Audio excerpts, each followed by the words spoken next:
पतंजलि शर्मा जी, जयपुर से। राधे राधे। महाराज जी, आपके चरणों में कोटि कोटि प्रणाम। महाराज श्री, हमारी संतान जो हमसे उत्पन्न होगी, क्या वो अपने पूर्व कर्मों के अनुसार शरीर मिलेगा या माता पिता के कर्मों के अनुसार? अगर माता पिता के कर्मों के अनुसार उत्पन्न होगी तो क्या सावधानी रखें? कृपया मार्गदर्शन करें। वो तो आएगा अपने ही कर्मों से, पर उसमें दुख और सुख का अनुभव तुम्हारे कर्म उसमें सम्मिलित होंगे। अगर आपने पूर्व में जो जीव पुत्र रूप में आ रहा है उसके साथ अभद्र कर्म किए हैं तो आकर के जीवन भर आपको जलाएगा, आपको दुख देगा। और आपने भद्र माने मंगलमय कर्म किए हैं तो जीव पुत्र बन के आएगा, तुम्हें सुख प्रदान करेगा। अब यदि इस समय भजन कर लो भगवान का तो तुम उसके भी भाग्य को बदल सकते हो और अपने भी भाग्य को बदल सकते हो। ये भजन ही एक ऐसा कर्म है जो सब सुधार देता है। मार्कंडेय ऋषि के पिता महाराज मृकंड ने देखा, बहुत ज्योतिषाचार्य थे, कि 5 वर्ष में मेरे पुत्र की आयु खत्म है, मर जाएगा। बड़ी चिंता हुई कि जीवन भर भजन करते रहे, तपस्या की। पहले प्राय हम सब ऋषियों की ही संतान हैं, रहते गृहस्थ में थे पर पूर्ण ऋषि तपस्वी मुनियों की तरह हम सब ऋषियों की संतान हैं। जब गोत्र पूछा जाए तो देखो नहीं बोलते भरद्वाज गोत्र, याज्ञवल्क्य, गार, हम सब ऋषियों की संतानें हैं।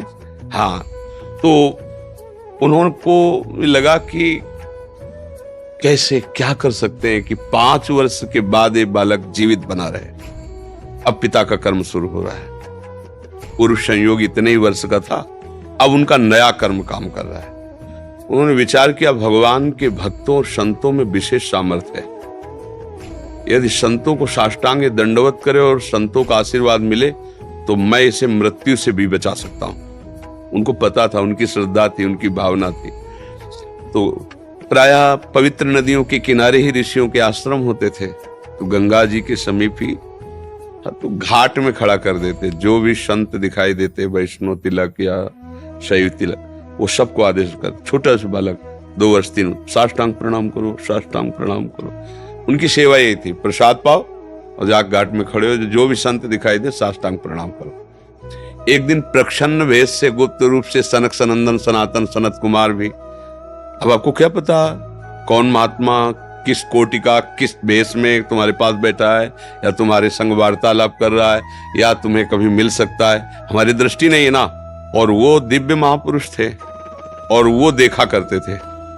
जो साष्टांग प्रणाम किया तो चारों संत वेश में थे, उनका चिरंजीवी भव, बस वो आ गए। महाराज मेरी दृष्टि अचूक है, आप सनक सनंदन सनातन सनत कुमार चारों ब्रह्म कुमार हैं ना, प्रच्छन्न वेश से आप घूम रहे हैं, ये तो अभागी है, 5 वर्ष में इसकी मृत्यु हो जाएगी। वो आप कह रहे हैं चिरंजीवी भव, तो आपके वचन मिथ्या या इसका भाग्य मिथ्या? इसी बात में बैठे थे कि कोई ना कोई महापुरुष जब फंसेगा तो ये भाग्य को मिटा सकता है, साधारण थोड़ी मिटा पाता है, महापुरुष ही मिटा पाता है, उसमें सामर्थ्य होती है।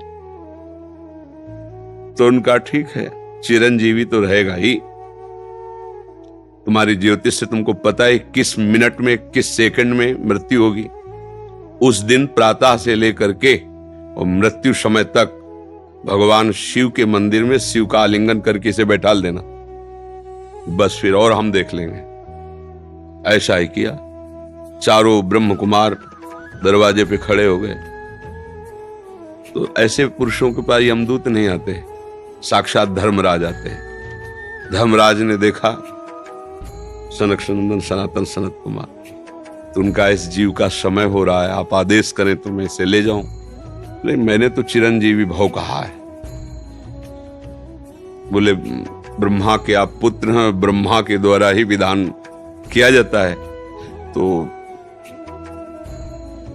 इतनी वार्ता हो ही रही थी कि भगवान शंकर प्रकट हो गए। उनका कि कुछ बदलना नहीं है, 5 वर्ष की आयु ना, हाँ 5 वर्ष ही, मेरी आयु के 5 वर्ष। भगवान ब्रह्मा जी एक सुई लेकर के ऐसे कमल में छेद देते, आका 1 वर्ष हो जाता है। वो क्रम जब समय का लेंगे, जैसे उत्तरायण दक्षिणायन, देवताओं के दिन रात, ब्रह्मा जी का दिव्य 100 वर्ष का जो आयु का विवरण है ना, उसको जब पढ़ो तो होश खराब हो जाएगी। एक दिन में 74 मनु बदल जाते हैं, इंद्र बदल जाते हैं एक दिन में। और भगवान का समय, वो जो ब्रह्मा जी का समय, निमेष, पलक झपकना, इतने ब्रह्मा की पूरी आयु हो गई। 5 वर्ष उनके, आज तक मार्कंडेय जी जीवित है, उनको चिरंजीवी ऋषि कहा गया है मार्कंडेय जी का। अगर पिता भगवान का भजन करे तो अपने भाग्य और पुत्र के भी भाग्य को बदल कर जैसा चाहे वैसा कर सकता है। भावी मेट सके त्रिपुरारी। अगर भजन बल है तो फिर आनंद ही आनंद है, नहीं तो दोनों के कर्म संयोग से ही संयोग बनता है। तो मान लो पुत्र रूप में आ रहा है, अभी हमारा आपका पूर्व जन्म का कोई संयोग, तो आपको देखते ही चिढ़ पैदा हो जाएगी। आप ऐसे वचन बोलेंगे कि मेरा हृदय जलने लगे, ये आदमी क्यों आया हमारे सामने? वो हमारा कर्म है जो आपको भी जला रहा है, मेरे को भी जला रहा है, दोनों में द्वेष पैदा कर रहा है। और अगर अच्छा देखते ही ऐसा लगा कि मानो हमने बहुत समय से अपने प्रियजन को बाद में देख, ऐसा लगता है ये तो हमारे बहुत प्रिय, और देखकर आनंद है, आप जाओगे खुशी हुई, हमारे खुशी हुई, क्या हुआ? कर्म ही सबको दुख सुख देता है और कुछ नहीं। अगर कर्म को कोई मिटा सकता है तो भगवान का भजन मिटा सकता है दूसरा नहीं। खूब प्रभु का आश्रय लेकर के उनकी लीला गायन करो, नाम जप करो, सब ठीक हो जाएगा। और गर्भस्थ शिशु को भगवत चर्चा सुनानी चाहिए, उससे प्रभाव पड़ता है। जैसे माँ गर्भवती है तो चाहिए कि स्वयं स्वाध्याय करे, या फिर परिवार के जन कथा कह रहे हो, चुपचाप शांति से बैठ के सुने और नाम जप करे, तो गर्भस्थ शिशु पर उसका प्रभाव पड़ता है। जैसे प्रहलाद जी जब कयाधु जी के गर्भ में थे तो नारद जी अपने आश्रम में लेकर के उनको भगवत चर्चा भक्ति का उपदेश किया, तो ऐसे महान भागवत 5 वर्ष में विश्व विजेता हिरण्यकश्यप को परास्त कर दिया। 5 वर्ष की आयु प्रहलाद जी की है और विश्व शक्ति संपन्न हिरण्यकश्यप परास्त कर दिया।